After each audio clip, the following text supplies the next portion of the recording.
We're here today with my book club, and we are celebrating the release of Hidden Faces, Nameless Women, Portraits of Nameless Women in the Gospels. Now, these originally came out as ebook novellas. The first one is Trapped, the Adulterous Woman. The second one is Alone, the Woman at the Well. Broken, the Woman Who Anointed Jesus' Feet. And then Hopeless, the Woman with the Issue of Blood. Each book has a theme to it. Trapped, the Adulterous Woman, the theme is forgiveness. Alone, the theme is about rejection or acceptance. Broken is about what is true worship. And then Hopeless, of course, is about healing spiritual and physically. So today, my book club is going to be discussing this book. A couple of years ago, they very generously invited me as the author of In the Shadow of the Sun King to come and discuss that with them. And then they invited me for the sequel, Prisoner of Versailles. And then by the time they invited me for the third one, I invited myself to be a part of their book club. So let's discuss Alone, the Woman at the Well. Now this one, as I said, was one of the more difficult ones to write. When you think about it, how in the world do you write in Christian fiction about 5 husbands? Yes. I mean, I was scraping the bottom of the barrel to try to think of different situations here. But she really is an amazing character. The fact that Jesus even spoke to her, being a Samaritan and a woman, there's a double whammy there, is amazing. And of course we know from our Bible studies and Sunday school classes that Jesus certainly set it up.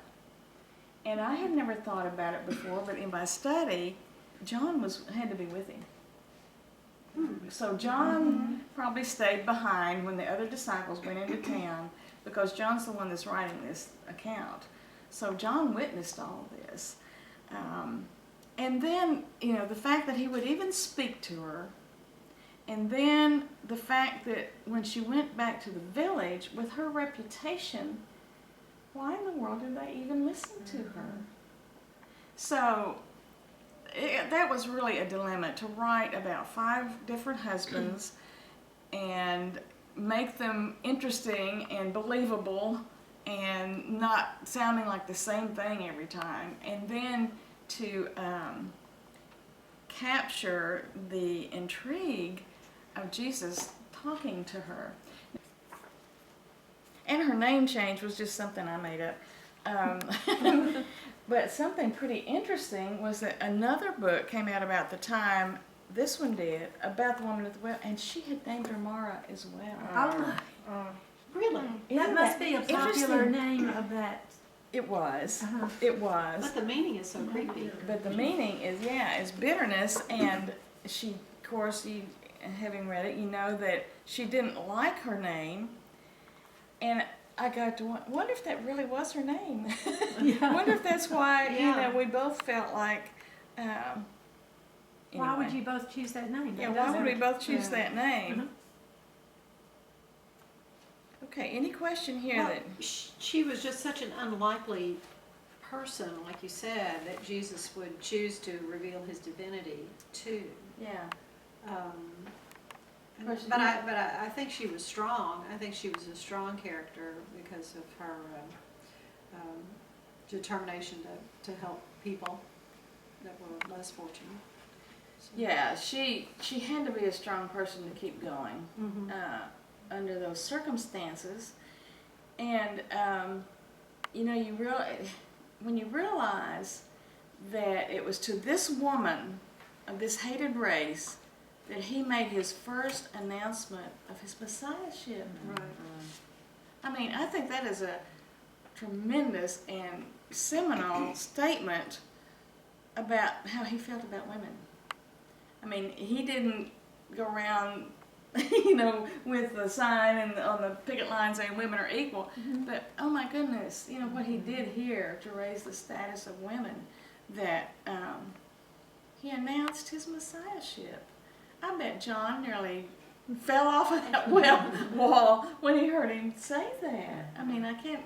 Really, it was a pretty pivotal scene there.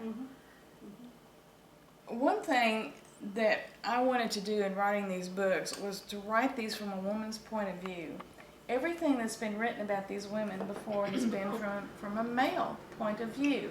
And what did they know? They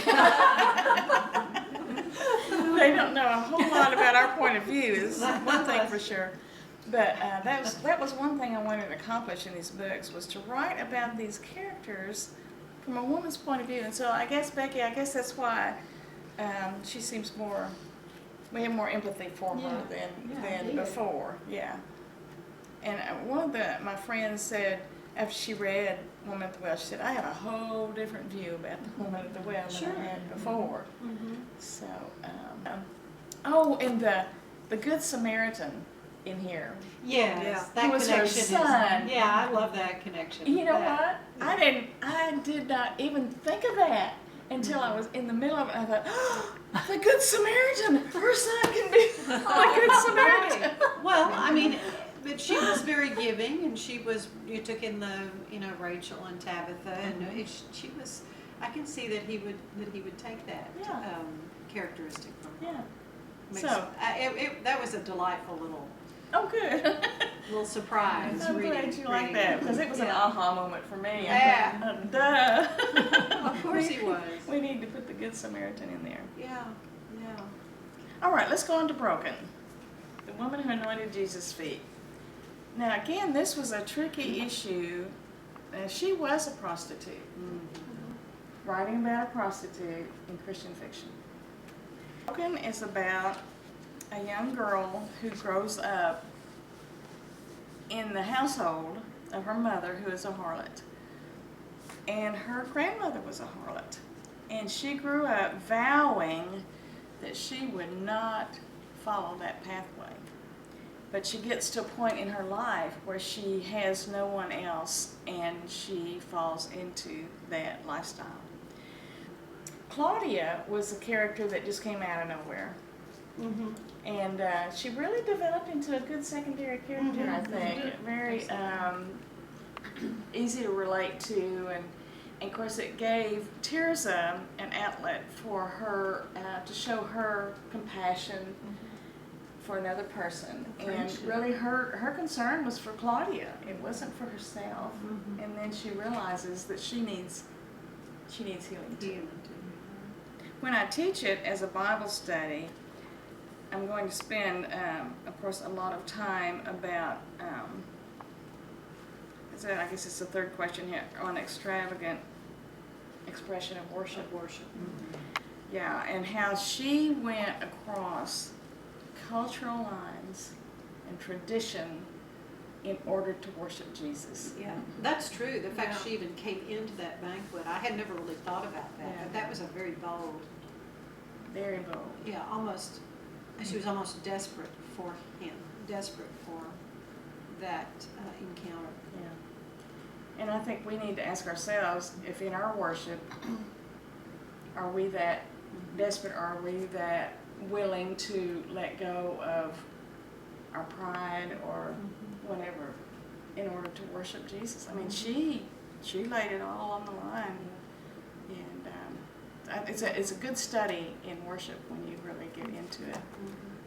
When I was younger, I always thought, well, it would be stupid not to believe in him. Look at what I'm thinking, and I'd be there, I'd be following. And as I've gotten older, I wonder, would I be one of the ones standing back saying, look at her, she's, questionable character, and he's paying attention to her, and I really wonder where I would be. Would I be one of the Pharisees and one of those judging, or would I be empathetic, or would I be the woman? Would I have been her? I don't know. Skeptical, It's so much easier to be part of the crowd, to just stand back and watch it happen. But these women stepped up.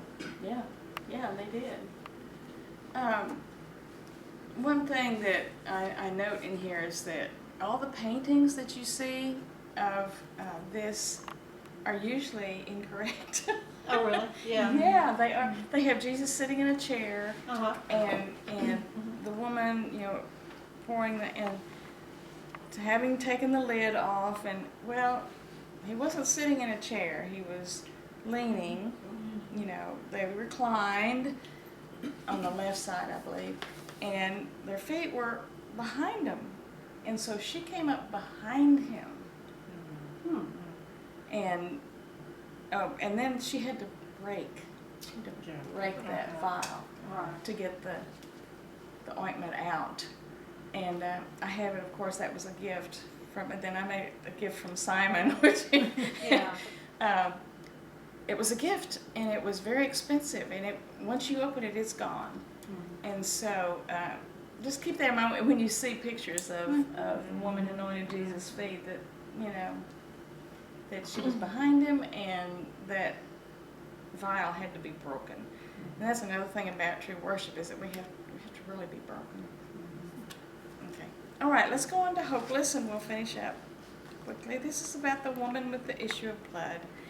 And again, it was hard to find information about her, but I started out with a dream that she had all through her life. And this was a dream that I used to have when I ran fever as a child until I got to be an adult. When I ran fever, I had the same dream. Really? Yeah, over and over and over. And it was like I described it in here. There was just a line across my mind, and people walking along, but they looked like pins. They looked like straight pins. I didn't say that.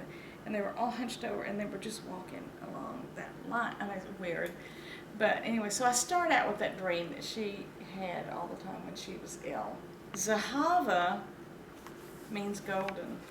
Oh, look at you. And it's a very common Jewish name, actually. Is it really? Yeah, it's a very common Jewish name.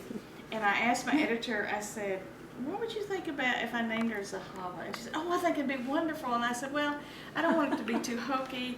And she said, well, most people won't even know it, and they won't even look it up, most of them. But Just sounds she said, I just think it's wonderful. And then my mother's name was Lois. So that just a little sidelight there. Has anybody in your family ever been chronically ill? It's a tough thing to deal with. No, I know it is. I can't say.